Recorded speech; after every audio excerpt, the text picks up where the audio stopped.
Salam kemenangan iman.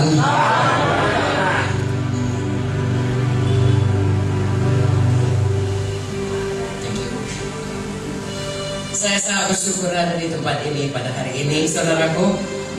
Bagi saya ini adalah mujizat yang terbesar. Jadi pertama sekali saya mengucapkan terima kasih kepada Tuhan Yesus Kristus, Juru Selamat kita, yang tidak berubah, dahulu, sekarang, sampai selama-lamanya. Amin, saudaraku. Saya sudah mengalami mujizat Tuhan hampir setengah abad lamanya mengikut Tuhan, saudaraku, dan Dia tidak pernah berhenti memberikan atau mengalirkan mujizatnya. Dan kalau saya ditolong, kita semua pun bisa ditolong.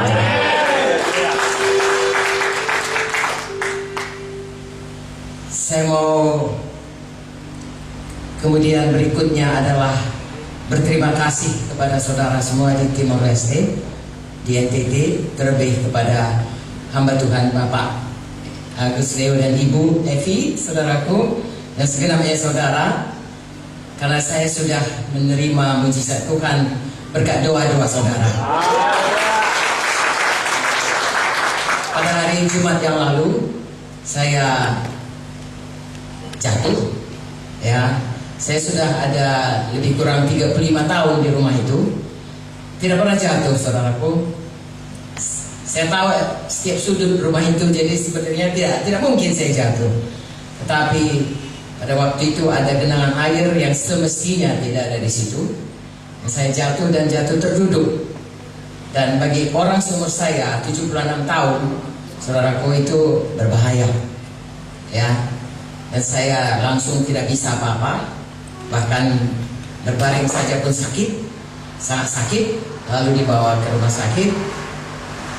Dan pada waktu difoto, tapi langsung Joyce SMS, ya, Ibu Bapak Gembala di sini, Bapak Agus Leo Sri Tonga. Lalu semua berdoa, saudaraku, dan seluruh Indonesia, GKI Indonesia berdoa. Haleluya. Dan setelah difoto, tidak ada tulang yang patah ataupun retak, semua patah. Lalu saya berkata kepada dokter, saya mau ke Timor Leste hari Senin. Dia berkata, ya kita lihat saja, karena memang tidak mungkin rasanya. Tetapi saudaraku, saya disuruh tidur, bergerak saja pun sakit, tidak bisa. Saya disuruh tidur, saudaraku, tidur total, bed rest total. Dan Bapak Agus Leo berkata, besok Ibu bangun, bangkit, berdiri, berjalan. Jangankan berdiri berjalan atau duduk, tidur saja pun sakit, saudaraku. Tetapi puji Tuhan, haleluya, Tuhan Yesus tidak berubah. Besoknya saya memang bangun, berdiri, bangkit, dan berjalan. Tadinya dokter sudah mengatakan nanti pasang korset, pasang itu, pasang ini, saudaraku. Lalu dokternya berkata, tidak usah lagi. Haleluya, saudaraku. Hanya dia pesan, kalau Ibu ke Timor Leste mesti pakai, kalau di bandara harus pakai kereta sorong. Saya belajar patuhlah, saudaraku. Dan kemudian saya bersyukur kepada Tuhan, karena sebenarnya ini adalah mujizat. Pada umur setua saya pun Tuhan tidak berhenti memberikan mujizat. Terima kasih bagi Tuhan. Ya, sebelum saya lupa, saya juga mau mengucapkan terima kasih. Selama saya di Timor Leste berapa hari ini, saya sangat dimanjakan. Ya, saya sangat dimanjakan. Saya belum pernah dimanjakan seperti ini. Sangat mewah, tinggal di hotel yang paling mewah, saudaraku, makan yang paling mewah, semua mewah. Lama-lama saya bisa kedagingan. Terima kasih buat Bapak Gembala dan saudara semuanya. Ya, saya akan menjaga tidak kedagingan. Tapi memang saya sangat berterima kasih kepada saudara semua, ya, seluruh sidang Timor Leste ini, juga kepada Bapak Gembala dan semua hamba-hamba Tuhan di sini. Amin, saudaraku. Ya, saya mau menyaksikan betapa baiknya Tuhan itu, supaya kita tidak pernah bimbang bahwasanya Tuhan itu sangat baik. Ya, dan tidak pernah berhenti mencurahkan kuasanya dalam hidup kita. Mujizat pertama yang saya alami adalah keselamatan jiwa saya. Terjadi sesudah saya tamat kedokteran, saudaraku, saya sudah jadi dokter, lalu belajar dari spesialis anak. Belum pun saya tamat spesialis anak, FKUSU, Fakultas Kedokteran USU mengirim saya ke Jakarta karena dimulai namanya subspesialisasi. Sudah spesialis, ada sub atau super spesialisasinya lagi, baru dimulai di seluruh Indonesia, dimulai oleh UI. Dan karena profesor saya dari UI, dia katakan kamu pergi aja sekarang. Jadi belum pun saya tamat, dia sudah kirim saya, saudaraku, dan saya disuruh belajar ilmu penyakit darah anak seperti leukemia dan lain sebagainya. Tahukah saudara, di Jakarta saya beroleh ilmu darah, tapi yang paling penting di situ saya beroleh darah Yesus. Saya selamat. Seseorang membawa saya tinggal di satu tempat di mana banyak sekali anak kos. Ya, ada yang dari bekerja, tapi sudah bekerja semua. Ada yang dari pajak, ada yang dari kantor kementerian di Jakarta. Dan saya melihat, saudaraku, keadaan di Jakarta itu pada waktu itu, saya berpikir sebenarnya untuk apa hidup ini. Lalu salah seorang dari teman saya di kos itu mengajak saya ke gerejanya, dan di situ saya bertemu Yesus. Dan sejak itu hidup saya sungguh-sungguh berubah. Haleluya. Bukan hanya hidup saya, karena saya pertama lahir baru. Saya mau bersaksi, saudaraku, kalau kita yang pertama lahir baru, maka Tuhan akan menyelamatkan keluarga kita semuanya. Akan memakai seluruh keluarga kita menjadi hamba Tuhan atau alat kebenaran Tuhan. Lalu saya selamat, saudaraku. Kemudian saya pulang ke Medan sesudah 1 tahun lebih. Satu persatu diselamatkan. Mulai dari nenek saya, sebenarnya nenek saya yang laki-laki, opa saya, itu punya iman yang lain. Tetapi karena sesudah saya selamat, Tuhan memberikan hidup yang berubah. Nenek saya, oma saya mengikut Tuhan. Amin. Kemudian papa saya juga, saudaraku, mengikut Tuhan. Dan semua keluarga kami mengikut Tuhan. Saya sangat bersyukur untuk ini. Ini adalah mujizat yang paling besar. Sebab apa gunanya beroleh seluruh dunia jika jiwa kita binasa. Dan anggota keluarga kita kalau tidak diselamatkan, di dunia ini kita bersama-sama. Seperti misalnya anak-anak saya, saudaraku, selama dunia ini sama, tapi nanti dalam kekekalan kita tidak sama lagi. Itu sangat menyedihkan. Makanya pada waktu saya selamat, saya berusaha bersaksi pada semua anggota keluarga saya pegang janji Tuhan. Harus satu diselamatkan, seisi rumah pun diselamatkan Tuhan. Lalu satu persatu saya tidak dapat ceritakan bagaimana, saudaraku, mujizat Tuhan berlaku kepada anggota keluarga saya. Mulai dari papa saya, oma saya, kemudian papa saya, kemudian kami bersaudara. Itu sangat luar biasa. Oma saya yang tadinya saya jantung, kemudian dia sembuh, kemudian dia umur panjang, meninggal sekitar umur 100 tahun. Haleluya. Kemudian papa saya, saudaraku, dia ada 5 bersaudara, 4 laki-laki. Semua saudaranya punya istri lebih dari 1. Ya, ada yang 2, ada yang lebih. Ya, ada yang sudah lebih dari 1 selama meninggal dan lain sebagainya. Jadi pada waktu ibu saya meninggal, kami masih muda, saya berseru kepada Tuhan. Kalau papa saya meninggal, papa saya menikah lagi, kami saja sudah 7 orang anaknya. Kalau dia masih muda, saudaraku, 40-an tahun, tambah lagi 7, wah sudah luar biasa ini. Bagaimana nanti kami? Lalu saya minta kepada Tuhan, tolonglah papa supaya dia suka melayani Tuhan. Dan benar saja, saudaraku, papa saya selama 40 tahun menduda, tidak pernah menikah, tetapi melayani Tuhan. Salah satu anaknya yang paling dikasihinya adalah Bapak Pendeta Agus Leo Siritomo. Kenal sekali, saudaraku. Ya, dia sangat sayang kepada semua hamba-hamba Tuhan di GKI Medan yang kemudian diutus ke cabang-cabang. Kalau kami pergi ke luar negeri atau ke luar kota Medan, kami selalu berikan hadiah kepadanya, baju atau apa saja. Hanya 1 hari tahan di rumahnya, hari berikutnya sudah diberikannya kepada hamba-hamba Tuhan itu. Sehingga pada waktu dia meninggal, saudara, umurnya 90 tahun, kurang 1-2 bulan saja, ya, dibuka lemarinya, bajunya hanya tinggal 2. Yang lain semua sudah diberikan. Dia sangat mengasihi semua hamba-hamba Tuhan dan anak-anak Tuhan. Haleluya. Tidak ada persoalan baginya, saudaraku. Saya tidak memikirkan dia akan, sebelum kami selamat, saya memikirkan apakah nanti ada orang menggoda dia dan lain sebagainya, dan kami punya banyak persoalan dalam keluarga. Tapi sesudah kami lahir baru, tidak ada persoalan itu. Tuhan Yesus memimpin hidup Bapak kami dengan baik sampai pada hari itu aja. Lalu kami sendiri ada 7 bersaudara. Saya mula-mula selamat, kemudian satu persatu adik saya diselamatkan, dan semua saudaraku punya kedudukan. Ada pemimpin PLN, ada ya di Kendari, saudaraku dokter PMI, ada di Palembang. Semuanya saudaraku Tuhan berada di Departemen Keuangan, tapi kemudian semua meninggalkan profesinya dan menjadi pendeta di GKI seluruh Indonesia, baik di Jabodetabek, Jawa Barat, Bandung, kemudian di Kendari, saudaraku, Palembang, ya semuanya. Jadi saya sangat bersyukur. Bagi saya itu mujizat yang besar. Amin. Bagaimana saudara-saudara saya dipanggil Tuhan untuk menjadi hamba Tuhan, bukan hanya selamat tapi jadi hamba Tuhan. Dan saya melihat generasi berikut, saudaraku, anak-anak kami. Saya punya anak 3, yang tua Gideon, sekarang dia menjadi ketua umum daripada GKI, ya, Gereja Victoria David de Indonesia and Timor Leste juga.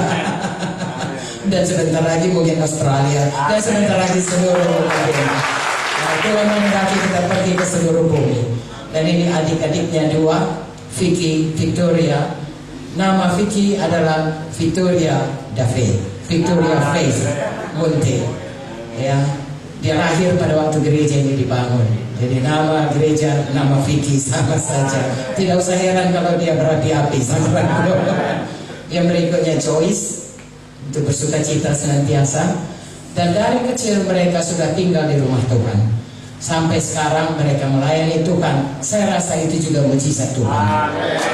Haleluya.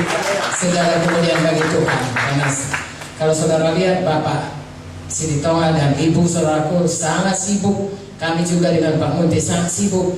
Dan kalau melihat anak kami bisa dipakai Tuhan, kami sangat bersyukur. Karena sebenarnya tidak banyak waktu kami untuk mendidik mereka.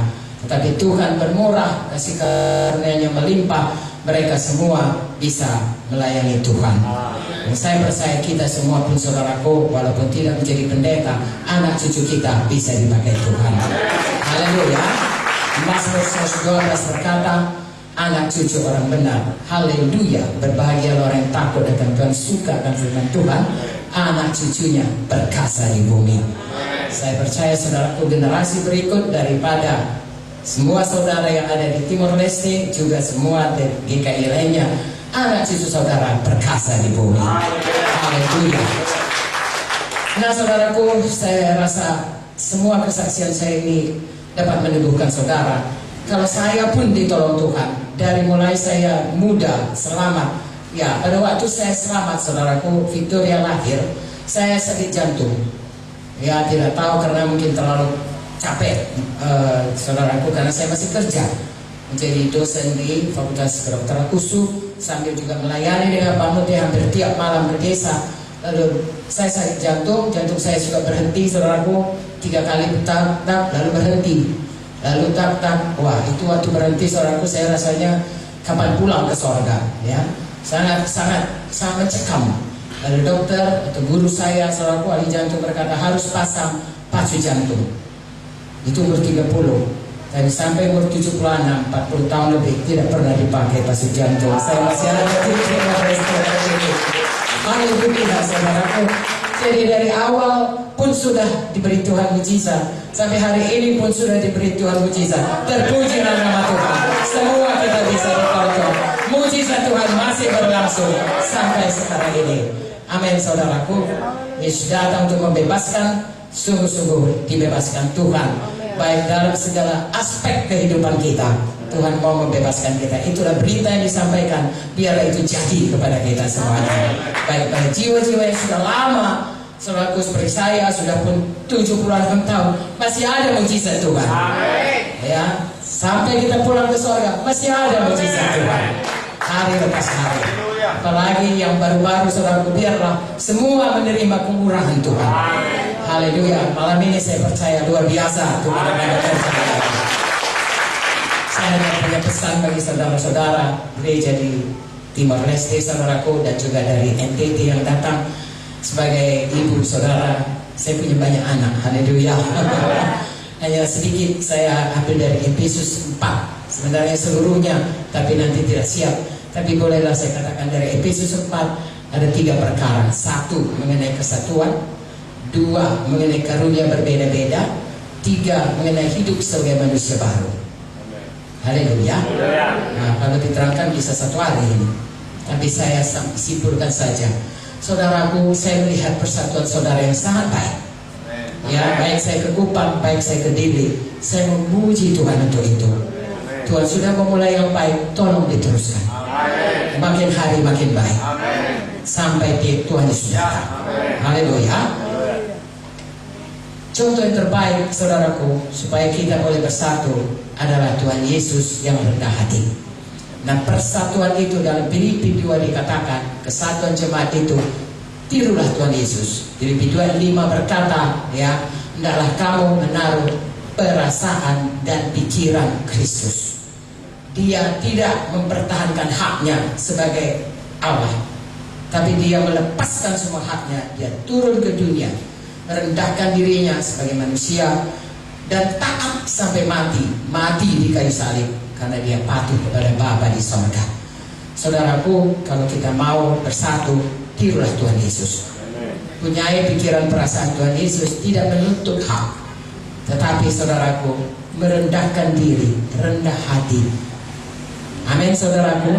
Kalau dikatakan rendah hati itu, saudaraku, itu seperti Tuhan Yesus, suka mengampuni. Haleluya. Tidak selalu menuntut. Amin. Lemah lembut. Belajarlah padaku, aku lemah lembut dan rendah hati. Jadilah kepada kita, baik di Timor Leste, baik di mana saja, saudara. Kalau kita akan lihat persatuan itu akan bertambah hari, bertambah kuat, bertambah hari, bertambah kuat, dan gereja Tuhan memancarkan kemuliaan Tuhan. Tubuh saya ini, saudaraku, saudara bisa tenang duduk karena semua bersatu. Kalau kaki saya ke sana, tangan saya di sini, kepala saya di sini, saudara akan berkata, ih, monster. Ya, kiranya gereja bukan menjadi monster, kiranya gereja memancarkan kemuliaan Tuhan karena persatuan daripada tubuh Kristus. Haleluya. Jadi pegang keras kuat, saudara. Tapi itu ada hubungannya dengan karunia yang berbeda-beda. Itu Efesus 4, ya. Kalau tadi ayat 1 sampai 6, ini Efesus 4 ayat 11 sampai ayat 16. Dikatakan di dalam gereja ada pemimpin-pemimpin, ada rasul-rasul, ada nabi-nabi, ada penginjil-penginjil, ada gembala-gembala, ada guru-guru. Haleluya. Ada pemimpin-pemimpin yang melengkapi, yang mengajari, yang melatih semua jemaat, sehingga masing-masing akan menempati tempatnya sesuai dengan karunia yang diberikan Tuhan. Haleluya. Satu perkara hari ini pesan saya kepada saudara, kalau kita mau sampai kepada panggilan Tuhan dan karunia Tuhan itu boleh bekerja dalam kita, dan kita boleh satu dengan yang lain. Ayat 16 berkata, diikat oleh pelayanan kita. Misalnya kalau kita tangan diikat dengan bahu, bahu diikat dengan dada, kemudian diikat dengan kaki, lalu kemudian leher diikat seorang, sehingga satu dia. Saudara harus patuh pada pemimpin. Amin. Harus patuh pada pemimpin. Pemimpin yang akan melatih saudara, yang diberikan Tuhan kepadanya karunia untuk mengenal panggilan Tuhan dalam saudara, karunia Tuhan dalam saudara, dan menempatkan saudara di mana Tuhan menghendaki saudara berfungsi dalam gereja Tuhan. Rendah hati, saudaraku, tundukkan diri. Amen. Maka kita akan melihat gereja Tuhan sangat kuat, perkasa di bumi ini. Bapak Agus Rio berkata, kami bisa lebih besar daripada GKI Medan. Saya setuju, sangat setuju. Maka Tuhan juga berkata, anak saudaraku Elisa 2 kali lipat dari Elia. Zaman sekarang ini Roh Kudus bekerja dengan kuatnya, saudaraku, bukan 2 kali lipat. Berapa kali lipat pun tidak terbatas. Kita bisa bertemu. Di gereja Victoria David di Timor Leste bisa bukan 2 kali, lebih daripada 2 kali. Saya tadi cerita kepada Bapak, Anton dan Bapak Agus Leo, GKI Medan itu dimulai dari desa-desa. Saudaraku, dari buta huruf, dari orang-orang yang tidak kenal istilahnya animisme, ya, menyembah batu-batu, menyembah gunung. Kalau ditanya, kalau dia diberitakan Injil, dia bertanya, Yesus, apa marganya? Dia pikir orang Batak, saudaraku. Ya, kami bilang itu orang Israel, namanya Yesus Kristus. Oh, kamu harus ditebus karena kamu orang. Oh, saya bukan orang berdosa, saya orang baik. Kaya satu kampung ini, saya orang baik. Begitulah yang dihadapi saudaraku, sangat jauh daripada terang Tuhan. Tapi begitu pun mereka bisa berubah. Pada waktu KKR pertama di Medan, saudaraku, yang melayani adalah orang desa itu karena mereka punya iman bahwasanya kuasa Tuhan tidak berubah. Lalu dimulailah di Medan, dari desa-desa dimulai di Medan. Saudara mulai di kota, ibu kota, maka saudara bisa lebih hebat daripada kita di Medan. Haleluya. Saudara bisa menyeberang ke Australia. Kalau sudah Australia, satu langkah lagi ke Amerika. Haleluya, saudara. Ya, saya sangat bersyukur tadi cerita dengan Bapak Anton. Kalau di Timor Leste ini orang menganggap ini Eropa karena bahasanya seperti Portugis. Ya, jadi saudara pergi ke seluruh dunia, seperti Inggris itu punya Commonwealth, Portugis juga punya negara-negara yang di bawah koloni Portugis dulu. Orang berpikir saudara salah satu negeri Eropa, salah satu negeri maju. Beda dengan Indonesia. Kalau Indonesia dia tidak suka ya bahasa Belanda. Saya tidak tahu bahasa Belanda walaupun saya masih lahir pada zaman sebelum merdeka. Karena orang tua saya memaksa tidak boleh bahasa Belanda, kolonial itu. Ya rugi juga kalau saya tahu bahasa Belanda, saya bisa keliling di Eropa, saudara. Dan begitulah adanya Tuhan memberikan karunia-karunia. Saudara bisa pergi ke seluruh dunia, manapun saudara bisa membawa Injil Tuhan. Amin, saudaraku. Jadi saudara patuhlah kepada pemimpin saudara, bersatulah saudara, maka saudara akan melihat gereja saudara memberkati bangsa-bangsa. Karena itu kehendak Tuhan bagi kita. Yang terakhir, pakai manusia baru. Saya dan saudara seumur hidup, sesudah pun saya muslim, bahkan sampai saya nanti mati, saudaraku, saya masih harus terus dibaharui Tuhan. Begitu kita lahir baru, yang lahir baru adalah roh kita. Saya, saudara, semua kita terdiri atas roh, jiwa, dan tubuh. Ya, lahir baru, tubuh tetap sama. Kalau pesek, tetap pesek. Kalau keriting, tetap keriting, tidak langsung jadi lurus, tidak.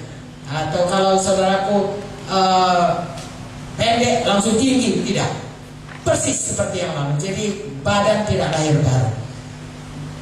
Juga saudaraku jiwa, kalau tadinya pemarah, masih pemarah. Kalau pembohong, masih pembohong. Pada waktu lahir baru. Apakah yang lahir baru? Roh kita. Yang tadinya mati, tidak bisa berdoa. Sebelum selamat, saya berdoa juga. Karena saya sudah ke gereja. Saya berkata dalam bahasa Karo, bahasa Batak, tiba segelar anak Tuhan Yesus Kristus kami toto. Artinya dalam nama Yesus kami berdoa. Saya ragu apakah doa saya itu bisa lewat ini langit-langit sampai ke Tuhan. Saya ragu betul. Ya, dan saya kadang bertanya, siapakah Yesus itu? Tapi begitu saya lahir baru, saudaraku, saya saksikan tadi. Pada waktu saya berkata, Bapa dalam sorga, dalam nama Yesus, saya rasa Bapa merangkul saya berkata, anakku, aku ada di sini. Luar biasa, saudara. Jadi saudaraku, sesudah kita lahir baru, marilah kita semuanya bersungguh-sungguh hati menjadi kejadian baru. Karena Tuhan mau membaharui. Efesus 4 mulai dari ayat 17 sampai habis, saudaraku berkata, tanggalkan 22, 23, 24 berkata, tanggalkan, buang manusia lama. Sebenarnya itu sudah kita ikrarkan, proklamasikan, ya, seperti proklamasi kemerdekaan pada waktu dibaptis. Pada waktu dibaptis itu kita berkata, saya tanam semua manusia lama saya, seperti yang Yesus dikuburkan. Saya kuburkan pada waktu saya dibaptis. Lalu kemudian Yesus bangkit pada hari ketiga. Saya juga bangkit daripada dalam baptisan itu kepada manusia baru dalam Kristus Yesus. Lalu kita mulai perjalanan hidup yang baru. semua hidup kita harus menurut firman Tuhan. Dulu kamilah wanita saudaraku dikatakan, kalau cemburu itu namanya kasih. Saya sayang padamu kepada suami kita dan berkata, itu sebabnya saya cemburu. Ini contoh. Firman Tuhan berkata, kasih tidak cemburu. Harus berubah.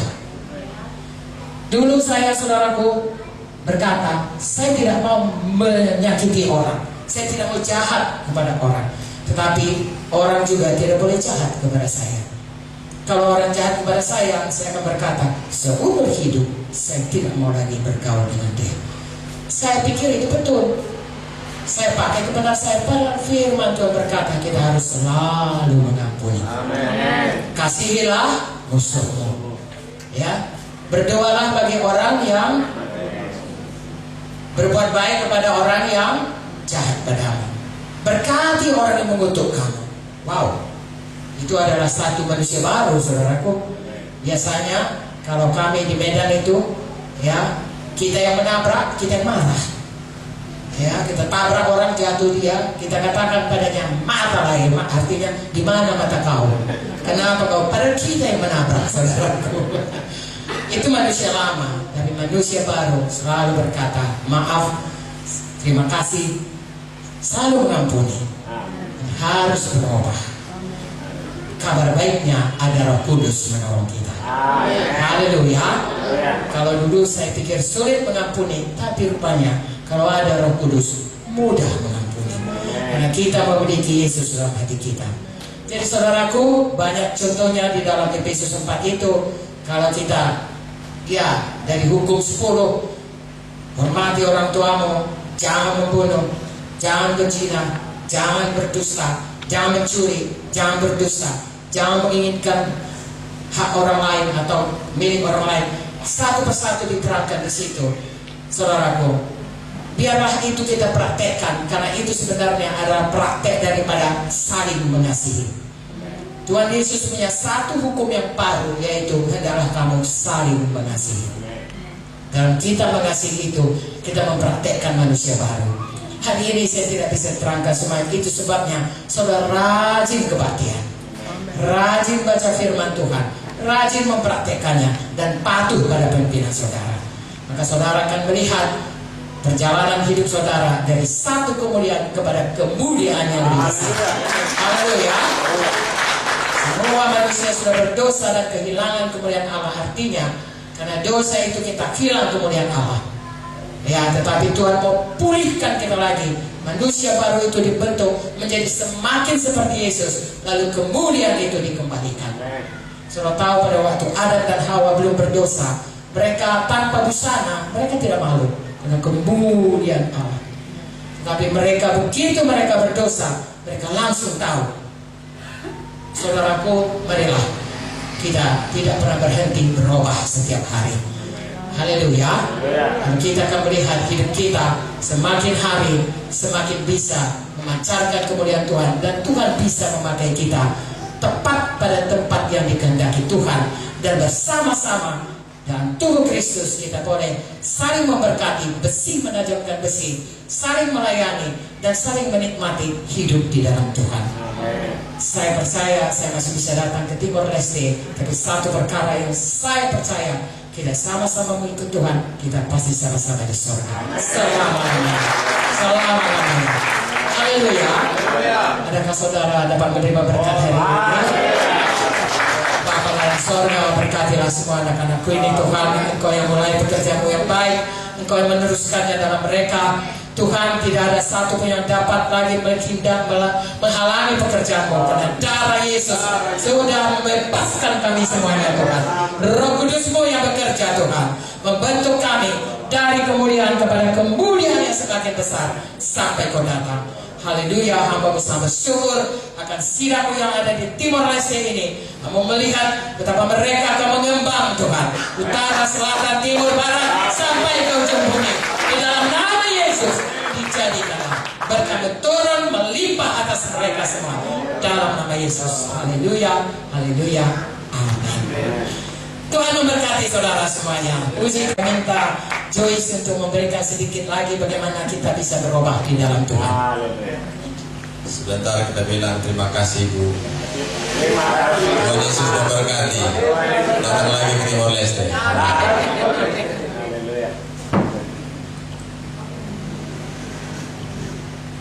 Oke. Kita tepuk tangan buat kakak Joyce. Hajar saja. Orang Timor Leste ini kayak batu karang, jadi bawa cangkul, bawa ekskavator. Jadi kalau mereka marah saya menghadap. Tapi saya percaya tidak ada yang marah. Haleluya. Tadi kita sudah mendengar Ibu Munte menyampaikan firman kepada kita. Semua kita sangat diberkati. Amin. Dan semua kita mau bersatu, mau taat kepada pemimpin, mau menjadi manusia yang baru, bertumbuh tiap hari dalam Tuhan. Dan saya juga percaya bahwasannya gereja di Timor Leste ini akan bertumbuh sangat besar. Sampai ke 13 distrik seluruh Timor Leste. Bahkan sampai kepada bangsa-bangsa. Hari ini saya mau bercerita bagaimana supaya kita boleh sampai kepada visi kita yang besar. Atau mimpi kita yang besar. Dan kita harus menang menghadapi semua ujian-ujian yang ada di sepanjang jalan. Sampai kita menerima mimpi tersebut atau visi tersebut. Baik kepada kehidupan pribadi kita, juga kepada kehidupan kita sebagai satu sidang Tuhan. Ada sebuah contoh di Alkitab yang baik, yang boleh kita teladani. Namanya Yusuf. Siapa tahu cerita Yusuf di Alkitab? Tidak usah kita baca semua, tetapi dari Alkitab, dari buku Kejadian, Yusuf ini pada waktu muda dia pernah bermimpi. Dan mimpinya itu sangat besar. Karena dia bermimpi ada berkas gandumnya di ladang. Lalu semua berkas dari keluarganya, saudara-saudaranya tunduk menyembah kepada dia. Di mana dalam tata cara atau adat orang Israel tidak mungkin yang paling muda yang disembah. Tidak mungkin yang paling bungsu, yang paling kecil itu yang dihormati. Tapi itulah dia mimpi Yusuf. Bahkan mimpinya berikutnya dia berkata, aku melihat matahari, bulan, dan 11 bintang, menggambarkan orang tuanya dan seluruh saudaranya, sujud menyembah kepadaku. Tapi mimpi ini memang dari Tuhan. Sayangnya Yusuf dia terlalu banyak bicara. Kadang-kala saudara kita dapat mimpi dari Tuhan, belum waktunya kita katakan. Nah Yusuf mengatakannya dan akhirnya dia mendapatkan banyak perlawanan dari saudara-saudaranya. Karena saudara-saudaranya menjadi iri hati kepada dia. Kalau kita mau sampai kepada mimpi kita yang besar, kita harus menang ujian yang pertama, yakni ujian pengkhianatan dari orang-orang terdekat kita. Kadang-kala kita dapat visi yang besar, kita berharap justru orang-orang terdekat kita, keluarga kita, yang kita pikir mengasihi kita, mendukung kita. Tapi justru mereka mengkhianati kita. Tapi kalau saudara mau sampai kepada visi Tuhan, sudah harus menang menghadapi ujian pengkhianatan. Adakah hari ini saudara pernah merasakan dikhianati oleh orang-orang terdekat? Mari menang, mari ampuni mereka. Amin. Karena justru orang yang paling dekat itulah yang paling bisa menyakiti kita. Kita pikir mereka lah yang paling mengerti kita, paling bisa menolong kita. Justru mereka yang mengkhianati kita. Sama seperti yang terjadi pada Yusuf. Suatu hari bapaknya menyuruh dia pergi, ya lihat saudara-saudaramu. Tetapi waktu dia sudah mau dekat kepada saudara-saudaranya, mereka bermufakat mau membunuh dia. Tapi ada satu orang bilang jangan bunuh, masukkan saja ke sumur. Akhirnya dia tidak jadi dibunuh, dimasukkan ke sumur. Sumur itu tentu sumur yang gelap, yang dalam. Kalau dikhianati, perasaan kita seperti itu, gelap. Ya. Sangat jatuh di dalam. Tetapi Tuhan tidak pernah meninggalkan kita. Sama seperti Yusuf, walaupun ada pengkhianatan, kesakitan dia alami, Tuhan tidak pernah meninggalkan dia. Dari dalam sumur dia kemudian dijual kepada saudagar dari orang suku Ismail dan akhirnya dijual sampai ke rumah Potifar. Tapi di situ pun Tuhan tidak pernah meninggalkan dia. Saudaraku, kalau saudara dikhianati orang paling dekat, jangan pernah fokus kepada pengkhianatan itu. Tapi tapi fokus kepada Tuhan yang tidak meninggalkan saudara. Seluruh orang meninggalkan saudara, sampai saudara merasa seperti Yusuf, dibuang ke dalam sumur, dijual kepada Potifar. Dengan kata lain, saudara harus mengalami hal-hal yang tidak enak. Saudara merasa diperbudak oleh keadaan saudara, oleh masalah saudara. Tapi fokuslah kepada kenyataan yang sebenarnya, kebenaran bahwa Tuhan tidak pernah meninggalkan saudara. Karena pada waktu kita dikhianati, Tuhan memperhatikan apa respon kita. Bagaimana respon kita menentukan bagaimana masa depan kita. Jangan sampai tumbuh akar pahit di dalam hati kita. Buku Ibrani 12 ayat 15 mengatakan, supaya jangan ada seorang pun menjauhkan diri dari kasih karunia Allah, supaya jangan tumbuh akar yang pahit yang menimbulkan kerusuhan dan mencemarkan banyak orang. Kalau kita sudah sakit hati, artinya kalau ada orang mengkhianati kita, lalu kita marah, kita dendam, kita balas, atau kita tidak mau lagi ke gereja, tidak ada baiknya. Baik bagi diri kita sendiri, bahkan bagi orang lain lagi. Mari kita ikuti apa kata firman. Dalam hidup ini, kalau Tuhan Yesus sendiri dari 12 murid punya satu orang Judas, kita pun akan punya Judas-Judas. Karena kala mungkin kita merasa lebih baik dia tampar aku daripada dia cium Judas. Tapi Tuhan izinkan ada cium Judas untuk membentuk kita. Yusuf punya mimpi besar, artinya Yusuf punya panggilan besar. Dan memang dia sampai pada panggilannya. Saudara pun semua sampai pada panggilan saudara. Tapi untuk sampai pada panggilan yang besar, Tuhan perlu membentuk hati Yusuf. Itu sebabnya Tuhan izinkan Yusuf mengalami pengkhianatan. Saudara, kalau mau sampai kepada maksud Tuhan yang besar, dipakai Tuhan dengan luar biasa, jangan heran kalau Tuhan izinkan banyak pengkhianatan terjadi, banyak kekecewaan terjadi, ada air mata yang dicurahkan. Kenapa? Karena panggilan saudara besar, bentukan saudara besar. Sebab kalau saudara punya kuasa yang besar, tapi hati saudara, karakter saudara belum cukup dewasa, maka kuasa yang besar itu tidak menjadi kebaikan, baik bagi diri saudara atau bagi orang lain. Sama seperti kalau seorang anak-anak diberikan kuasa yang besar, itu berbahaya. Kalau seorang anak belum dewasa dapat warisan, katakan 10 miliar, wah, berbahaya bagi dia. Kalau dia dikelilingi oleh keluarga yang tidak baik, mereka akan merancangkan kematiannya untuk mengambil uang 10 miliar. Atau memanfaatkan dia, sehingga mereka menikmati uang 10 miliar, ketika dia tumbuh dewasa, uangnya sudah habis. Atau kalau seorang anak diberikan kepada dia pistol yang ada isinya, dia belum dewasa, dia belum mengerti, dia tahu pistol itu berkuasa, lalu kemudian lewatlah katakan serangga atau lalat, dia mau bunuh, maksudnya baik, tapi dia tidak mengerti kuasa pistol itu, ditembaki, serangganya tidak mati, orang di sekitarnya yang mati. Kenapa? Belum cukup dewasa. Demikian Tuhan mau kita bertumbuh menjadi dewasa, supaya karakter kita sepadan dengan panggilan kita. Dan itu butuh proses, butuh waktu. Kita butuh lulus dari ujian-ujian. Salah satunya pengkhianatan tadi. Ketika datang orang mengecewakan kita, menyakiti kita, seperti yang dilakukan oleh saudara-saudara Yusuf kepadanya, saudara merespon dengan pengampunan. Jangan katakan, tapi dia kan seharusnya baik kepadaku, dia saudaraku, dia keluargaku, atau dia kan sesama anak Tuhan, dia pelayan di gereja, bahkan dia lebih rohani daripadaku. Semua kita punya kekurangan.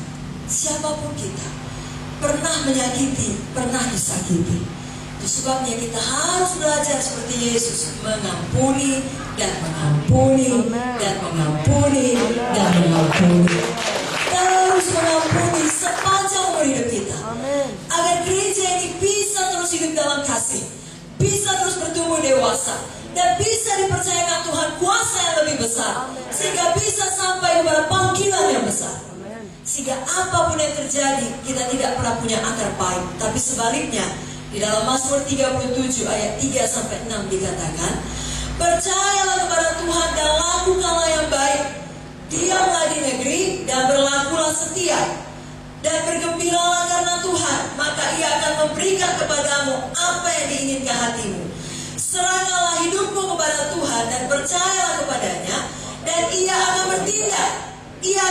memunculkan kebenaranmu seperti terang dan hakmu seperti siang. Jadi Tuhan yang memunculkan kebenaran saudara. Kadang-kala pada waktu saudara disakiti, dikhianati, apalagi difitnah, saudara kepengen menyatakan dia yang salah, dia yang jahat, dia yang berbohong, dia yang menggosipkan saya, dia yang memfitnah saya yang benar, saya adalah korban. Tapi jangan lakukan. Izinkan Tuhan yang lakukan. Di dalam buku Roma dikatakan pembalasan adalah hakku. Tuhan yang menuntut pembalasan. Karena hukum kita, hukum baru dalam perjanjian baru adalah hukum kasih. Kasihilah musuhmu. Itulah bagian kita.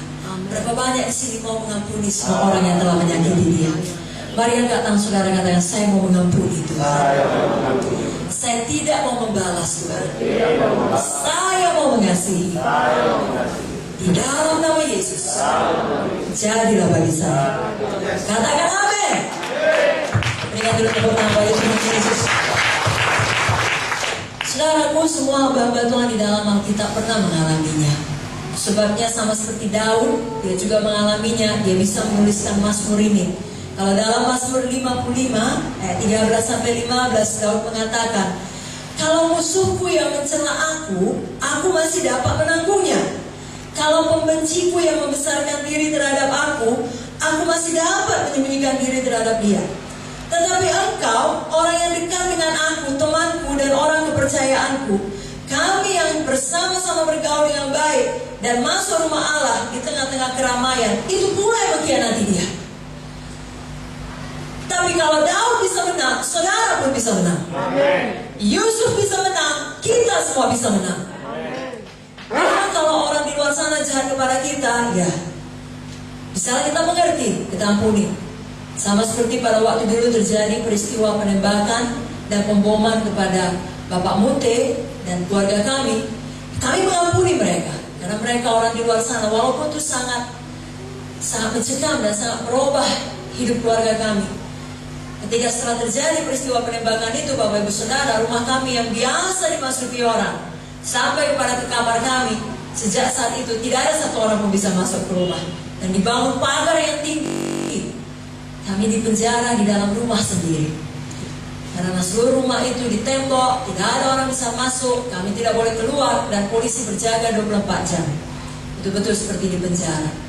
Tapi begitu pun kami langsung mengeluarkan pernyataan yang menenangkan kota Medan.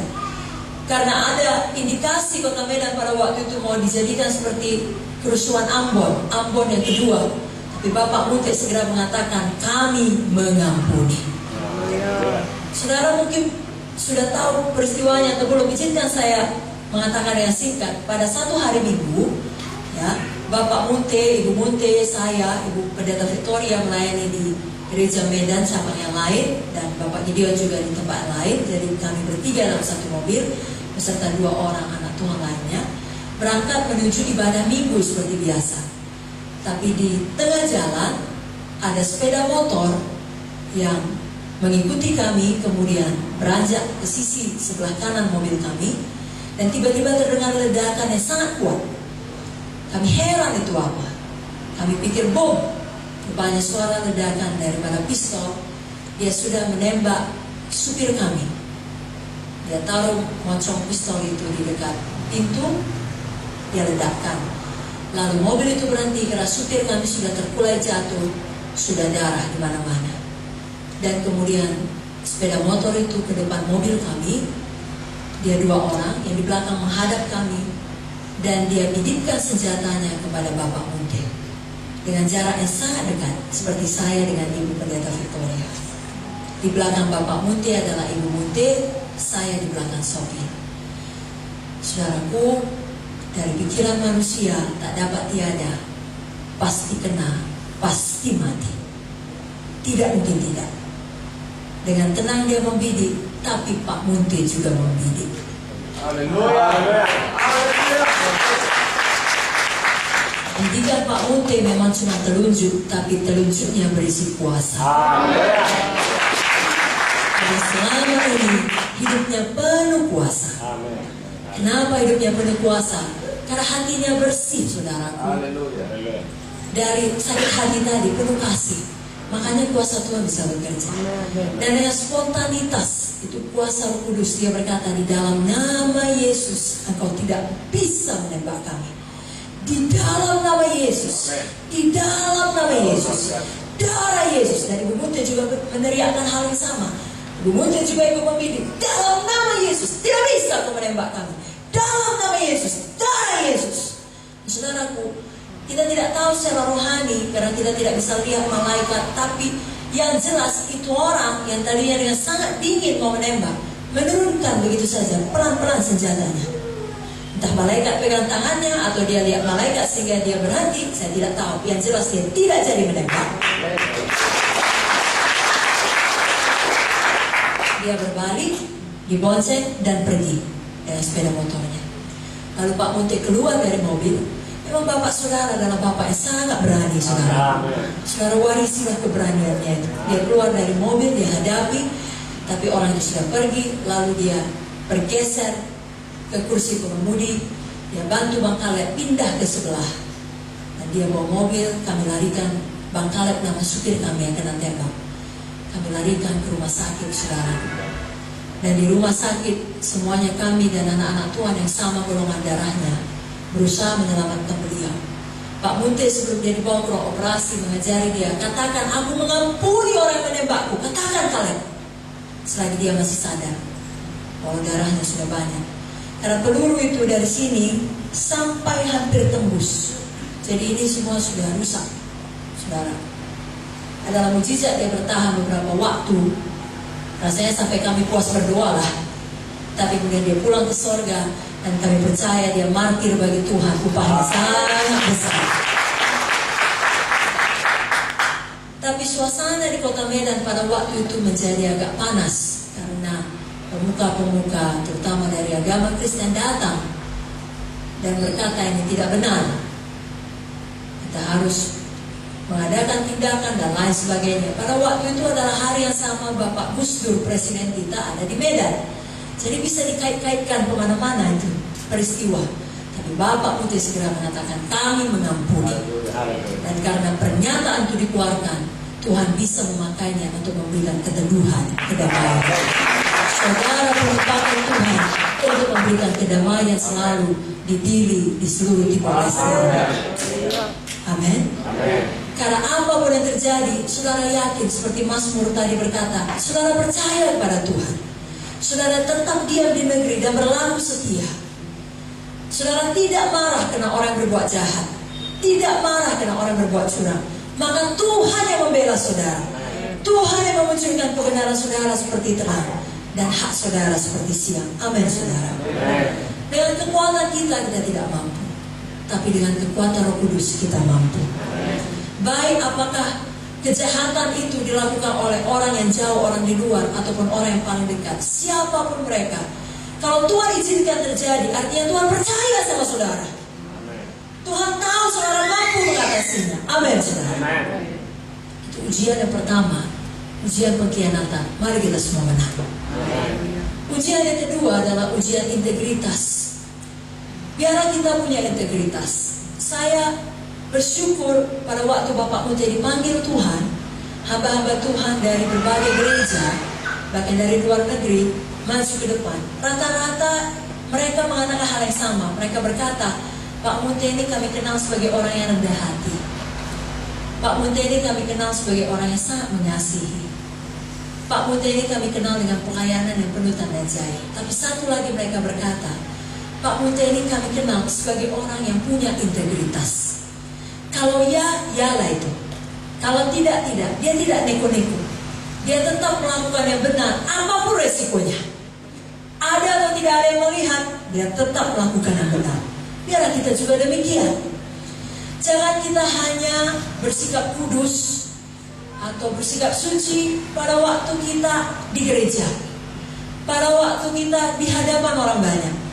Tapi pada waktu kita menghidupi hidup kita sendiri, di kamar kita pribadi, maka pikiran kita bisa kemana-mana, tidak kudus lagi. Atau kita bisa membuka, karena sekarang dunia, saudaraku, sudah sebesar genggaman tangan kita. Dengan kata lain, kita bisa mengakses seluruh dunia ini dengan handphone kita.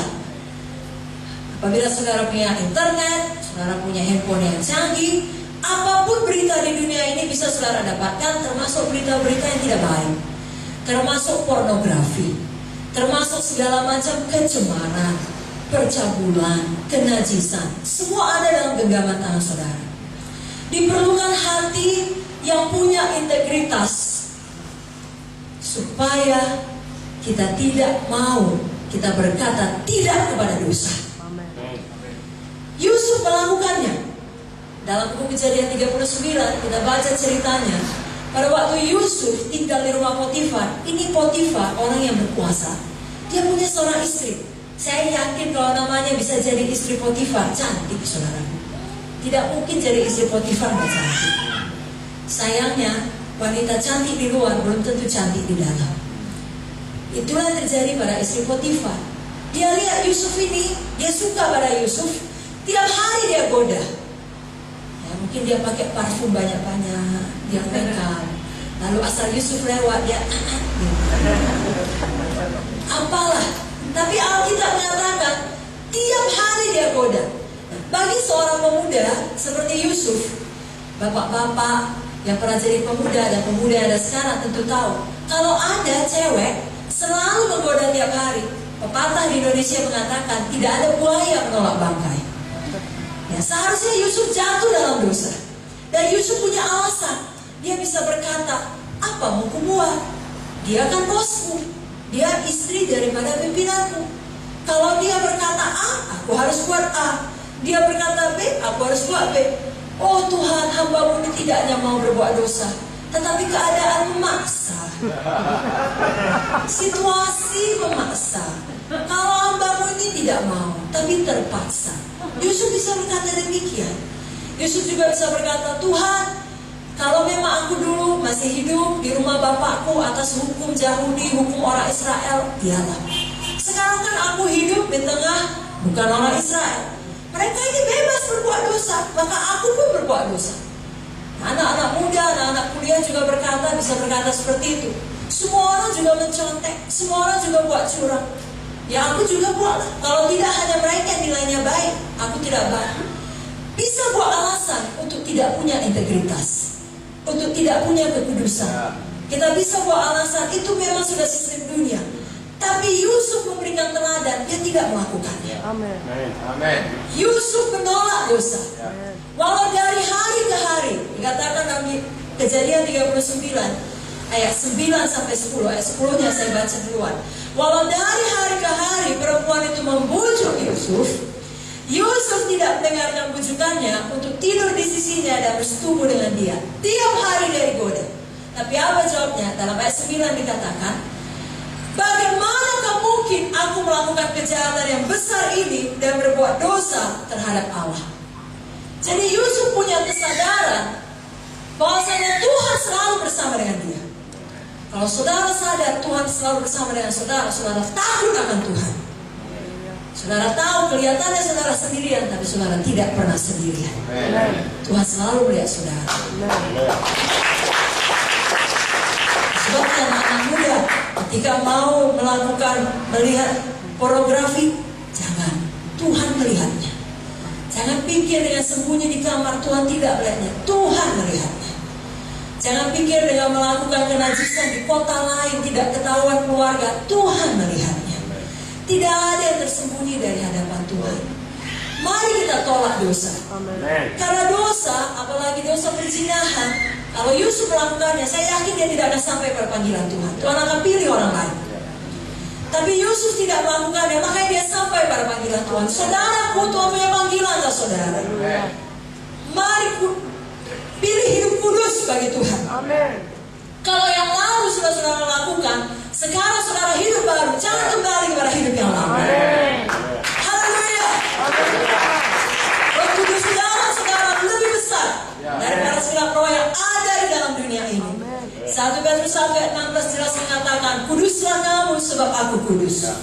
Kalau dalam 1 Tesalonika 4 ayat 7 mengatakan, Tuhan memanggil kita bukan untuk melakukan apa yang cemar, tetapi apa yang kudus.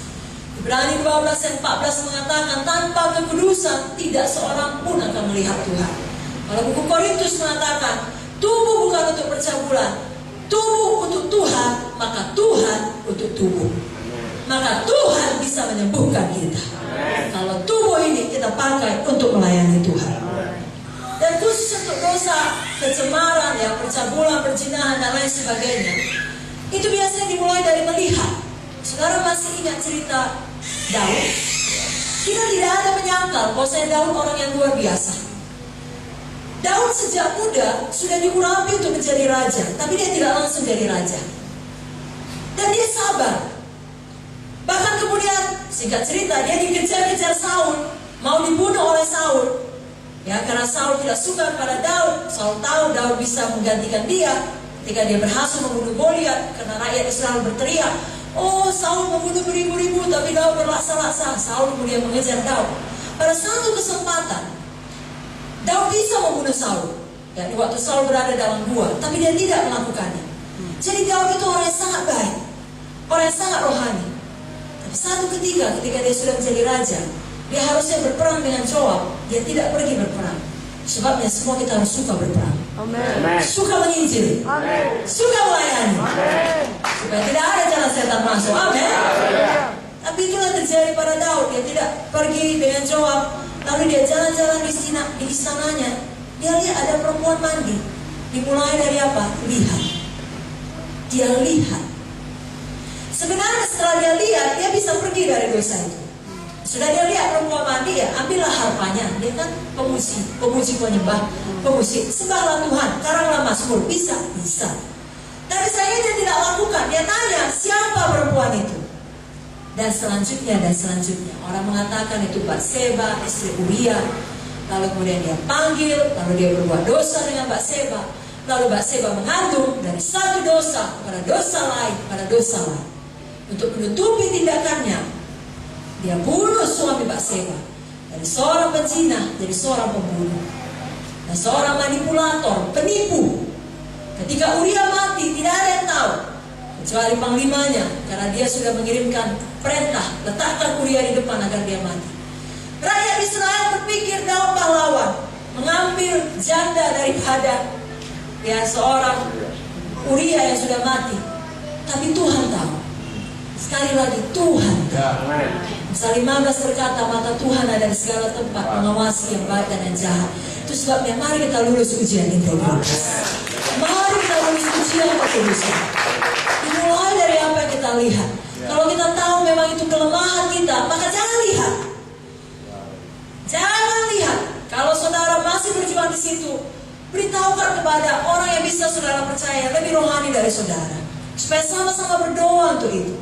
Dan kalau saudara sendiri di rumah, jangan buka hal-hal yang tidak baik. Jangan buka tontonan TV yang tidak baik. Jangan buka internet yang tidak baik. Letakkan TV di ruang keluarga. Letakkan laptop di ruang keluarga. Jangan di kamar. Lakukan apa saja untuk membuat saudara tidak jatuh ke dalam dosa itu. Amin, saudara. Karena saudara mengasihi Tuhan. Mari kita lulus ujian kekudusan, saudara. Buku Amsal 6 ayat 32-33 jelas mengatakan, siapa melakukan zina tidak berakal budi, orang yang berbuat demikian merusak diri, sisa dan cemooh diperolehnya, malunya tidak terhapuskan. Kalau dalam Yakobus 1 ayat 15 dikatakan, apabila keinginan itu telah dibuahi, ia melahirkan dosa. Apabila dosa itu sudah matang, ia melahirkan maut. Mari kita hati-hati dengan keinginan kita. Tapi saya percaya kalau saudara lakukan tiap hari berdoa, tiap hari baca firman, keinginan saudara akan selaras dengan keinginan Tuhan. Saudara sendiri akan heran, ya, karena saudara jadi kejadian yang baru. Kalau tadinya saudara suka melakukan dosa-dosa kecemaran, saudara akan heran sekarang tidak ada keinginan itu lagi. Ya. Karena kalau saudara jujur, setelah saudara melakukan itu pada waktu hidup yang lama, tidak hanya saudara puas. Saudara akan mau lagi, atau sebaliknya, setelah selesai melakukannya, saudara tetap merasakan kekosongan. Kenapa? Karena memang kepuasan yang sejati hanya ada di dalam Yesus.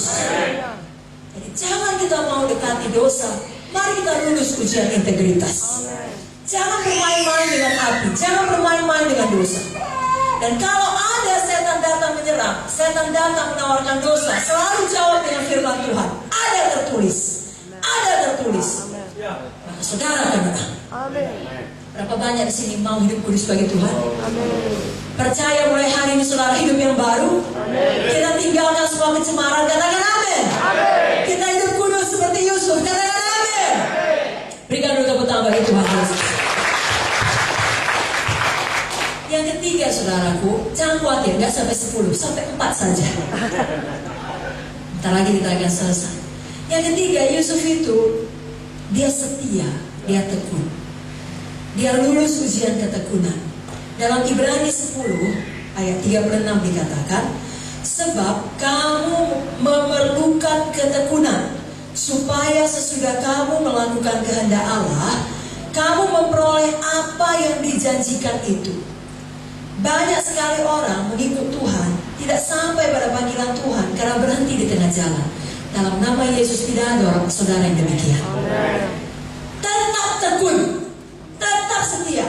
Sedikit lagi, begitu saudara selalu memikirkannya, pasti Tuhan akan menjawab.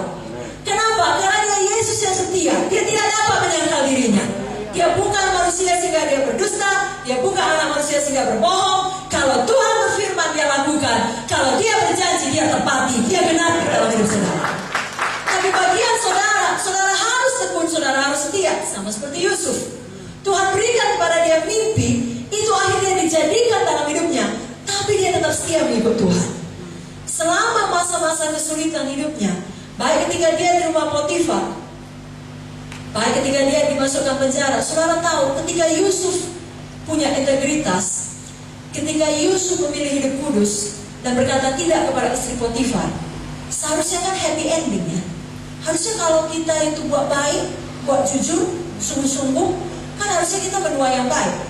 Ini Yusuf udah lulus ujian integritas, harusnya dikasih acungan jempol, malah difitnah, masuk penjara. Jadi kalau nanti saudara mengalami seperti itu, jangan bingung, jangan langsung gak ngerti aku ini. Aku udah sungguh-sungguh melayani, kok justru sakit. Aku udah lama ikut Tuhan, kok justru terjadi penurunan dalam bisnisku. Yusuf pun kalau bilang begitu bisa tidak mengerti. Tuhan, aku udah berkata tidak kepada istri Potifar, kok malah difitnah masuk penjara. Kenapa tidak kau bela aku Tuhan? Kenapa tidak turunkan petir dari langit menyambar istri Potifar? Atau apalah? Saudaraku mungkin seperti itu. Kok aku udah baik? Kok justru aku ditekan? Kok justru aku berakhir di tempat seperti ini? Di penjara lah istilahnya. Kok justru aku sial dalam tanda kutip? Saudaraku itu sementara. Saudara perlu tekun di situ. Sama seperti Yusuf. Ingat pasal 23 mengatakan, sekalipun aku berjalan melewati lembah kekelaman. Jadi lembah kekelaman itu ada. Semua katakan lembah kekelaman itu ada. Tapi saudara berjalan melewatinya. Amin saudara. Itu hanya sementara. Sementara dalam kasus Yusuf, kalau menurut ahli teologi yang menyelidiki Alkitab, mereka memperkirakan umur Yusuf itu kira-kira 17 tahun ketika dia dijual jadi budak. Dan ketika dia akhirnya menjadi dalam tanda kutip Perdana Menteri di Mesir, umurnya sekitar 30 tahun. Jadi ada rentang waktu kurang lebih 13 tahun. Dan kebanyakan ahli teologi yang bersetuju, masa Yusuf di rumah Potifar hanyalah setahun 2 tahun. Berarti lebih dari 1 dekade dia mendekam di dalam penjara. Seorang muda, apalagi laki-laki yang punya banyak potensi, menghabiskan 10 tahun di penjara untuk satu kejahatan yang tidak dia perbuat, itu bisa bikin gila saudara. Tapi Yusuf tidak gila. Saudara juga, saya tidak tahu berapa besar panggilan saudara sehingga harus berapa besar bentukan saudara. Tapi kalau datang satu keadaan rasanya mau buat saudara gila, ingat Yusuf. Dia akhirnya jadi Perdana Menteri. Saudara pun akan sampai pada panggilan. Tetap tekun, tetap setia. Yusuf tetap setia, maka di penjara pun Tuhan menyertai Yusuf. Kepala penjara memberikan favor kepadanya. Dan suatu hari ada juru minuman, juru makanan masuk penjara. Lalu mereka bermimpi, singkat cerita, dan saudara bisa baca dalam buku Kejadian. Dan Yusuf mengartikan mimpi mereka. Dan salah satunya dipulihkan posisinya, kedudukannya. Yusuf memohon dalam Kejadian 40-23 supaya diingatlah Yusuf, disampaikan perkara ini. Tolonglah sampaikan kepada pembesar, penguasa, aku ini masuk penjara, difitnah. Tapi apa yang terjadi? Yusuf tidaklah diingat oleh kepala juru minuman itu, melainkan dilupakannya. Pernahkah saudara buat baik sama orang? Lalu saudara berharap ditolongnya saudara pada saat saudara membutuhkan. Ternyata saudara dilupakannya. Jangan kecewa, Tuhan tidak melupakan saudara. Waktu Tuhan tidak pernah terlambat. Mungkin tidak secepat yang saudara inginkan, tetapi waktu Tuhan adalah waktu yang terindah. Haleluya. Kita manusia ya maunya kalau bisa semua instan lah. Kalau bisa hari ini berdoa chest pack langsung sembuh. Hari ini gagal chest pack langsung semuanya berhasil. Tapi kalau di awal-awal pengikutan kita kepada Tuhan seperti itu oke lah. Tapi kalau seterusnya seperti itu nanti kita tidak bertumbuh dewasa. Kita tidak tahu apa yang namanya tekun, kita tidak tahu apa yang namanya setia. Karena asal berdoa sebentar, cek dapat. Berdoa sebentar dapat. Tuhan juga mau kita setia. Amen. Kita beriman. Amin. Dan pada Yusuf, dia harus melewati waktu 2 tahun lagi. Dalam Kejadian 41 ayat 1 dikatakan, setelah lewat 2 tahun lamanya, bermimpilah Firaun dan seterusnya dan seterusnya. Lalu tidak ada yang bisa mengartikan mimpi Firaun. Baru juru minuman tadi teringat. Ada yang bisa mengartikan mimpi waktu aku di penjara, namanya Yusuf. Lalu Firaun berkata, panggil Yusuf. Maka pada hari itu Roh Tuhan berkuasa atas Yusuf. Dia dapat mengartikan mimpi Firaun dalam sekejap mata. Saya ulangi, dalam sekejap mata. Dalam 1 hari, dari seorang tahanan menjadi seorang penguasa. Amen. Tuhan dapat mengubah hidup kita dalam 1 hari. Kalau dia menemukan kita, hati kita ini sudah cukup bentukannya, dapat dipercaya. Kalau dia melihat kita sudah lulus ujian ketekunan, sudah lulus ujian kesetiaan, biar saudara juga demikian. Amen. Saudaraku, hidup mengikut Tuhan mesti ada aniaya, ada penderitaan, ada kesengsaraan, tapi tetaplah setia. Ada ejekan. Yalah saudara, bayangkan kalau di tempat pekerjaan saudara, saudara sendiri yang tidak korupsi, semuanya korupsi. Saudara bukan dipuji, saudara yang dibenci. Sama seperti yang terjadi pada Yusuf. Tapi saudara tetap setia. Amen. Lulus ujian ketekunan, lulus juga ujian integritas. Amen.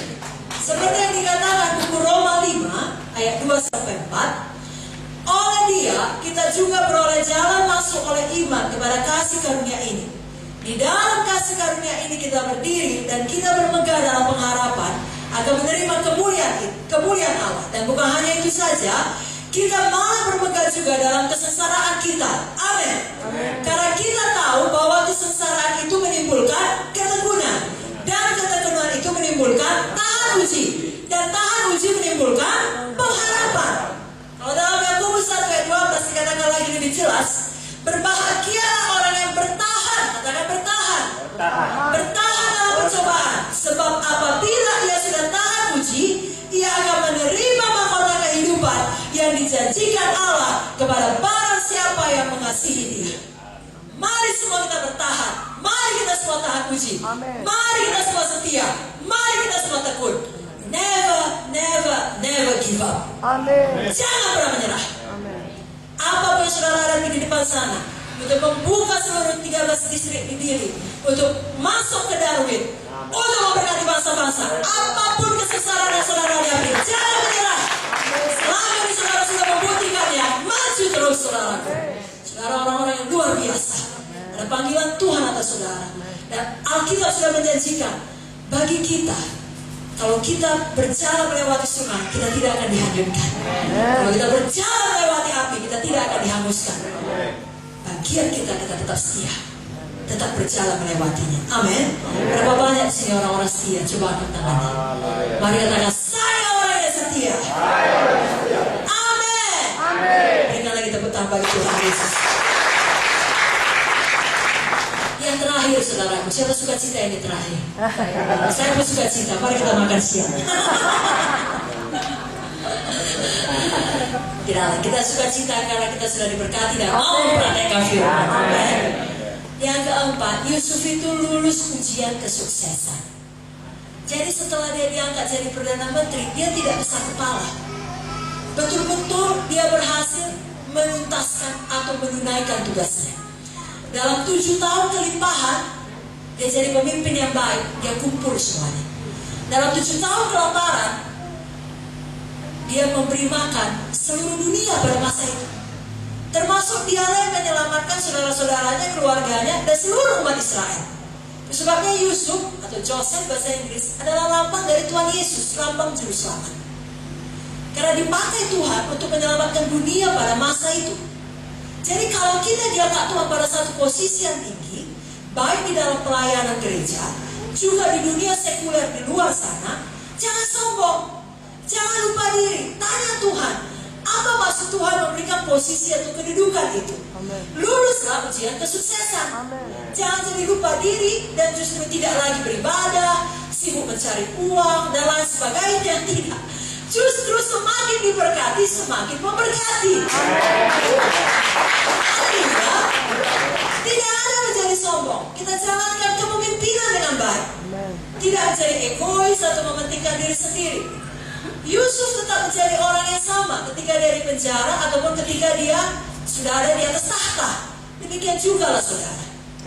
Kenapa Yusuf bisa demikian? Karena dia sudah lama dibentuk, sudah lama diproses, karakternya sudah dewasa. Itu sebabnya ketika dia sudah mendapatkan katakanlah status, ya kedudukan, kuasa, dia lulus ujian kesuksesan. Tuhan mau menguji hati kita. Amsal 17 ayat 3 mengatakan, kui adalah untuk melebur perak dan perapian untuk melebur emas, tapi Tuhan yang menguji hati kita. Yusuf berhasil.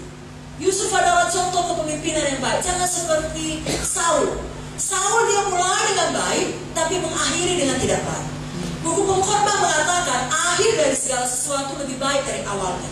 Biar saudara di sini mengawali dengan baik, mengakhiri dengan lebih baik. Haleluya. Buku Galatia 3 mengatakan kamu telah mengawali dengan roh, masakan kamu mau mengakhiri dalam daging. Sia-siakah semua yang kamu alami selama ini? Masakan sia-sia? Jangan saudaraku. Kita awali dengan roh, kita akhiri dengan roh.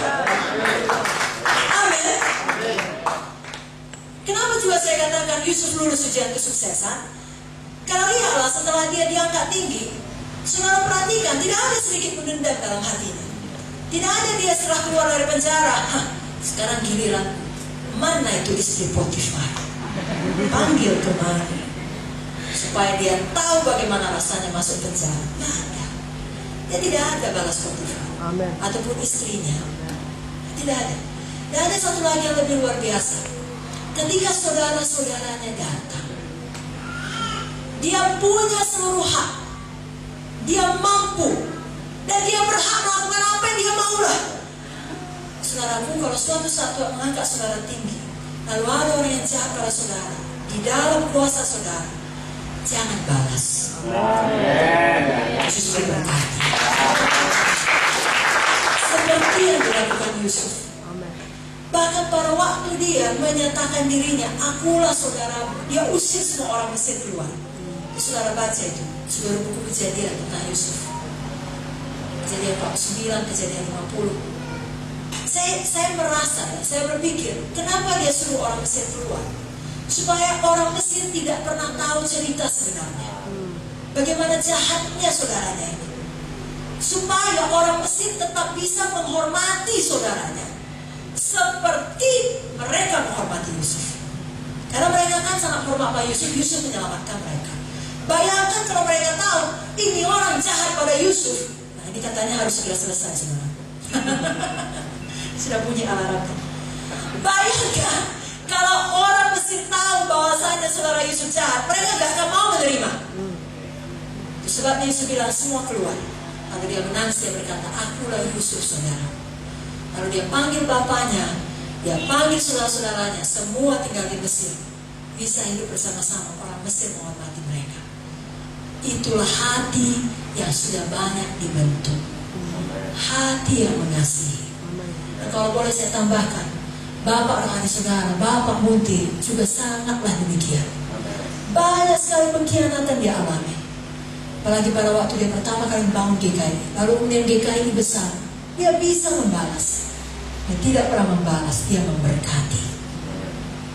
Bahkan pernah dia datang ke satu gereja yang sudah memperlakukan dia dengan sangat buruk, saudaraku. Dia bawa banyak kue. Pada waktu dia turun dari mobil, dia masuk ke gereja itu tidak tanpa temu janji, mengundang resiko, kurang kerjaan pun kalau menurut orang, ngapain di situ. Tapi Tuhan atur sehingga semuanya baik. Semuanya penuh damai, penuh kasih. Pada waktu keluar, saya gak habis pikir, karena dia ambil waktu mengunjungi gereja itu yang dia janjikan bagi kami anak-anaknya waktu liburan. Kami gak pernah liburan, saudara. Jadi sekali Bapak bilang, ayo liburan. Itu terjadi di kota Brastagi, dekat Medan. Saya pikir, wah ini hebat, ini bisa liburan. Gak pernah ada liburan. Kalau mau ada liburan selalu dibuat ujung-ujung dari KKR. Itu pun kalau bisa, saudara. Berapa kali kami kembali, saudara, hanya KKR, siap KKR malam. Jadi sekali saya bilang, Pak, sudah berapa kali kita kembali? Nggak tahu kami yang namanya Pantai Kuta. Tolonglah kita ke Kuta kali ini, Pak. Oke, kata Pak Muti. Tapi sama juga. Sepanjang siang seminar, melayani, berdoa, malamnya KKR pulang tengah malam. Tapi Pak Muti dia tepati janji, ayo kita ke Kuta. Ke Kuta jam 2 pagi, saudara. Saudara, kami lihat Kuta itu, apa pun tak nampak. Mau ambil foto pun tak bisa. Bapak Kuta bilang, inilah dia Kuta. Gak kenapa kan? Bagus tadi kita KKR. Nah dia saudara. Ya. Dia memang begitu, saudaraku. Karena pikirannya selalu kekekalan. Dia pikir, Kuta-Kuta nanti surga lebih indah. Bagus, selamatkan jiwa. Haleluya. Jadi mari kita lulus ujian kesuksesan. Jangan menjadi sombong, jangan membalas dendam ketika kita sudah diangkat Tuhan tinggi. Teladanilah Yusuf sampai pada panggilan Tuhan. Saudara pun ketika sudah semakin diberkati, terus saudara menginjil. Kalau satu gereja sudah jadi, bangun gereja lain lagi. Tetap anak kazo. Karena ada juga orang ketika sudah sukses dalam tanda kutip dalam pelayanan, sudah senang dia, ya sudah berhenti dia, sudah bahagia. Dengan kata lain sudah cukup kok makannya, sudah aman. Saudaraku, kita hidup di dunia tidak untuk cari aman, untuk cari apa maksud Tuhan dan sampai pada panggilan Tuhan. Amen. Saya percaya saudara, baik dari Kupang, dari Maumere, dari seluruh NTT dan juga dari seluruh Timor Leste, dari Dili, saudara, orang-orang yang akan tetap lulus ujian kesuksesan. Saudara akan tetap menginjil, saudara akan tetap membangun sidang Tuhan sampai ke pelosok dunia ini. Adakah saudara diberkati? Dan untuk melakukannya saudara perlu Roh Kudus. Yang saya dorong saudara semua suka bahasa roh tiap hari. Karena kalau dengan kekuatan sendiri, tak satu pun daripada ujian ini bisa kita hadapi. Kalau nggak ada Roh Kudus, datang orang mengkhianati kita, mau kita balas. Dia pukul kita mau pukul 2 kali lipat. Kalau datang ujian godaan itu jatuh dalam kenajisan, kecemaran, nggak sanggup kita. Nggak mau pun hati nurani, tapi nggak sanggup, jatuh juga. Kalau datang penderitaan, kesengsaraan, kita kecewa, nggak setia, nggak sanggup kita setia. Karena bingung, galau kita, bingung dengan keadaan. Apalagi kalau datang kesuksesan, sombong kita, tinggi hati. Satu-satunya yang bisa membuat kita untuk kembali kepada firman adalah kuasa Roh Kudus. Amen. Jadi saudaraku yang belum penuh Roh Kudus, rindu akan Roh Kudus. Dikatakan Bapa dunia ini pun, kalau kita minta roti tak akan diberikannya ular, apalagi Bapa di surga. Kalau kita minta Roh Kudus, dia berikan Roh Kudus. Amen. Jangan takut nanti kalau aku minta Roh Kudus dikasih roh jahat. Enggak. Kalau kita minta Roh Kudus, dia berikan Roh Kudus. Penuhlah saudara dengan Roh Kudus dan bahasa roh tiap hari. Kalau lihat Paulus sangat luar biasa, dan Paulus berkata, aku berbahasa roh lebih banyak dari kamu semua. Mari suka bahasa roh, mari penuh Roh Kudus, dan mari sampai pada panggilan Tuhan yang besar bagi saudara. Tuhan Yesus memberkati. Saya sampaikan kepada Tuhan.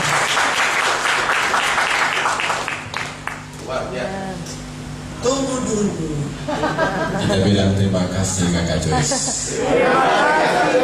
Kami sangat diberkati. Datang lagi ke Timor Leste. Nanti kita kasih makan paung ya. Oke, apakah saudara diberkati? Berapa banyak diberkati? Oke, kita bersaliman. Persilakan saya menyampaikan firman Tuhan dan saya juga berdoa dari pagi supaya nanti malam kita baptisan Roh Kudus. Juga dihancurkan oleh kuasa Roh Kudus. Dan semuanya kami di tempat ini Tuhan, kami membuka hati kami kepada pekerjaan Roh Kudus-Mu. Kami meminta kepadamu Bapa untuk memenuhkan kami semua dengan Roh Kudus-Mu Bapa. Semuanya kami penuh dengan Roh Kudus dan kami mengalami kuasa Tuhan di dalam kehidupan kami. Terima kasih Tuhan, di dalam nama Yesus kami berdoa. Di dalam nama Yesus kami terima firman-Mu yang membebaskan kami. Di dalam nama Yesus kami bersyukur. Dan semua kita yang bersuka cita katakan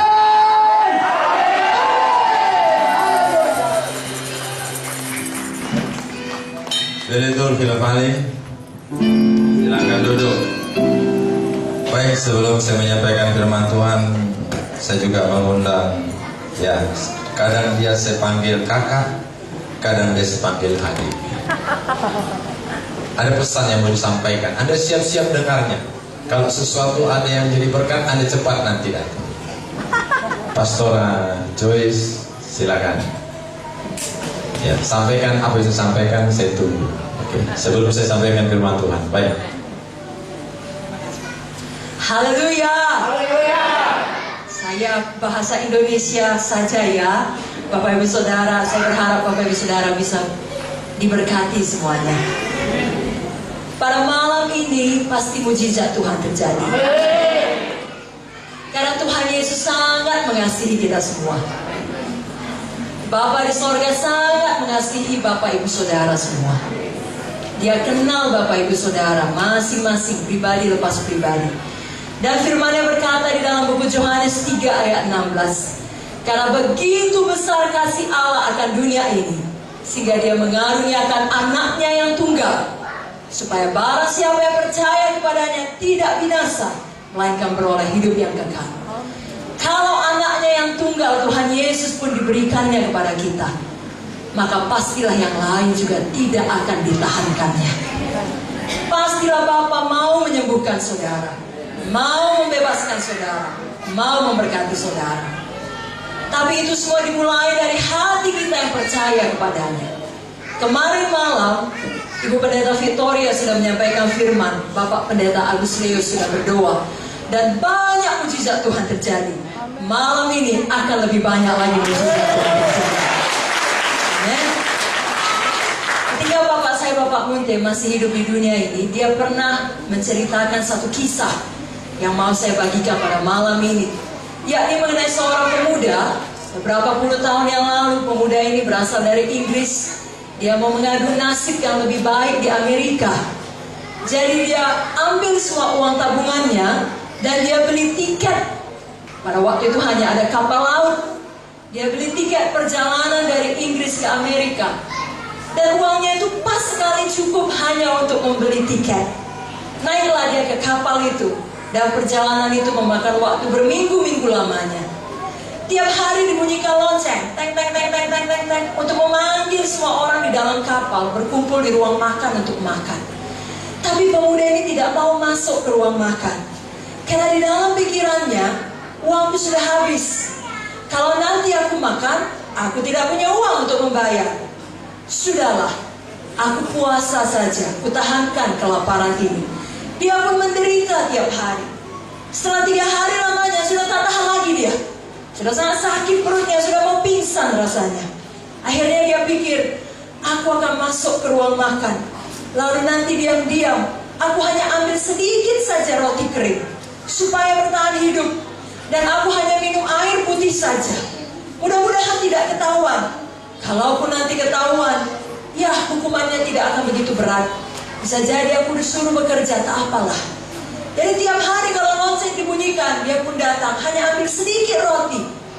Dan hanya ambil sedikit air minum, air putih saja. Begitulah berhari-hari sampai berminggu-minggu, tiba di Amerika. Pemuda ini merasa senang. Tidak ada yang memperhatikan aku makan, padahal aku tidak pernah bayar. Aku bisa bertahan hidup walaupun kelaparan, hanya roti dan air pagi, siang, malam.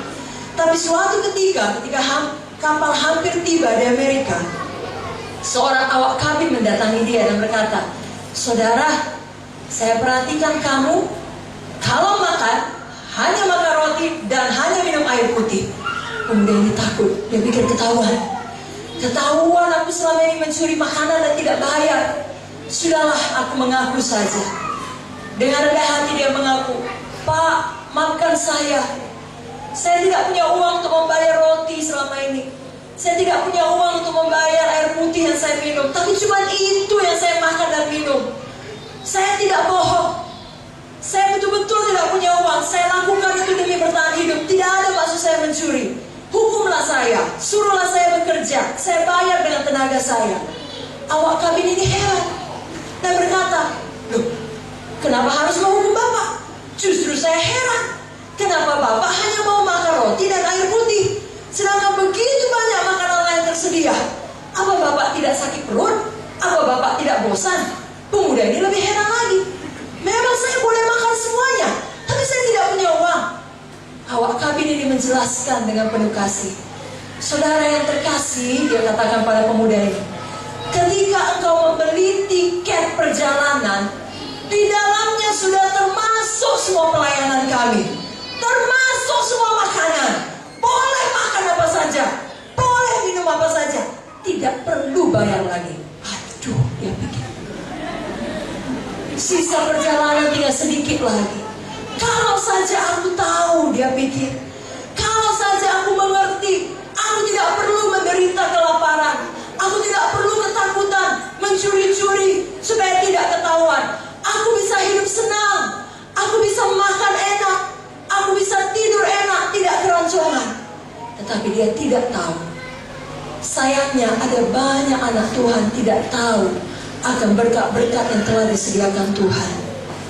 Banyak anak Tuhan tidak mengerti bahwa di dalam karya keselamatan Tuhan Yesus, di dalam penebusan dosa Tuhan Yesus, sudah ikut di dalamnya tersedia kesembuhan, kebebasan, berkat-berkat, dan satu lagi yang paling penting, kepenuhan Roh Kudus. Yesus pergi kepada Bapa, tapi dia tidak meninggalkan kita sendirian. Dia berikan Roh Kudusnya kepada kita. Biar pada malam ini tidak ada kita yang seperti pemuda tadi.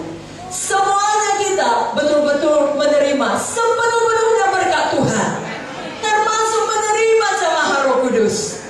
2 Korintus 3 ayat 17 jelas mengatakan, "Karena Tuhan adalah Roh, dan di mana ada Roh Allah, di situ ada kemerdekaan." Biarlah saudara menerima Roh Kudus di dalam hati saudara, di dalam hidup saudara, maka ada kemerdekaan di dalam hati saudara dan di dalam hidup saudara. Lukas 4 ayat 18 mengatakan, "Roh Tuhan ada padaku, oleh sebab Ia yang mengurapi aku untuk memberitakan kabar baik kepada orang-orang miskin, pembebasan kepada orang-orang tawanan, penglihatan kepada orang-orang buta, membebaskan orang-orang tertindas, untuk memberitahukan bahwasanya tahun rahmat Tuhan telah datang." Biar malam ini digenapi bagi kita.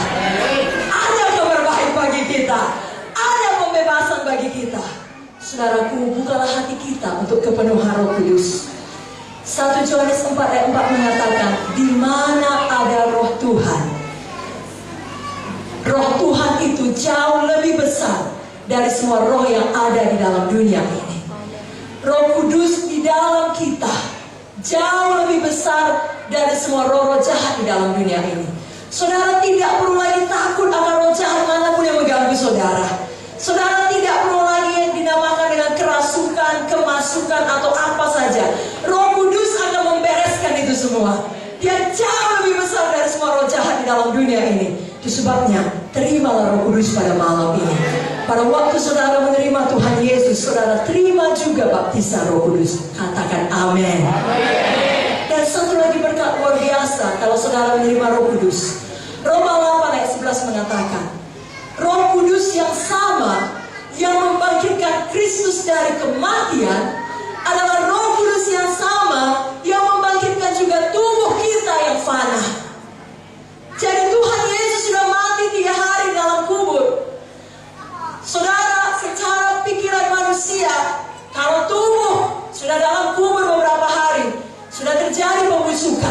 Tapi pada hari yang ketiga Yesus bangkit, dan Roma 8 ayat 11 mengatakan kuasa Roh Kudus yang membangkitkan tubuh Yesus.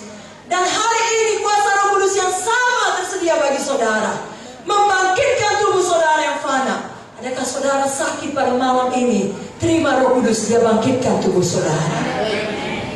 Kalau saudara bimbang, kalau ada di antara saudara yang masih bertanya-tanya, apakah Roh Kudus masih mau menyembuhkan saya? Apakah Roh Kudus mau membangkitkan tubuh saya yang fana? Selama ini saya menolak dia, selama ini saya tidak percaya kepadanya. Apakah Roh Kudus masih mau membaptiskan dan memenuhkan saya? Ya, Roh Kudus mau. Atau kalau ada di antara saudara yang bertanya-tanya, apakah Tuhan Yesus mau mengampuni dosa saya? Saya sudah berbuat banyak sekali kejahatan. Ya, Yesus mau. Yesus sangat mengasihi saudara. Jika saya memberikan perumpamaan ini, di tangan saudara, tangan saya tadi diberikan oleh kakak saya. Kalau kami di Indonesia, ini uang paling besar. Kalau di dolar tidak seberapa, tapi kalau di Medan, wah ini sangat berkuasa. Saudara bisa beli banyak Kentucky dengan uang ini. Di tangan saya ada uang 100.000. Kalau ada di sini orang dari Indonesia, saya berikan. Maukah uang 100.000 ini tanpa syarat? Yang mau coba angkat tangannya. Yang mau coba katakan mau. Yalah, 100.000 masih baru pulang. Tapi coba saya tanya lagi, kalau 100.000 yang baru ini saya lipat-lipat jadi nggak baru lagi, kecil seperti ini, yang masih mau katakan mau. Maaf ya Bapak Ibu, kalau saya jatuhkan, tadi ada hujan tuh, sepatu saya kotor, lalu saya sudah tidak steril lagi, sudah ikut kotor, masih mau? Sekali lagi maaf ya, cuci, maaf, masih mau? Siapa yang mau boleh ambil langsung dari tangan saya.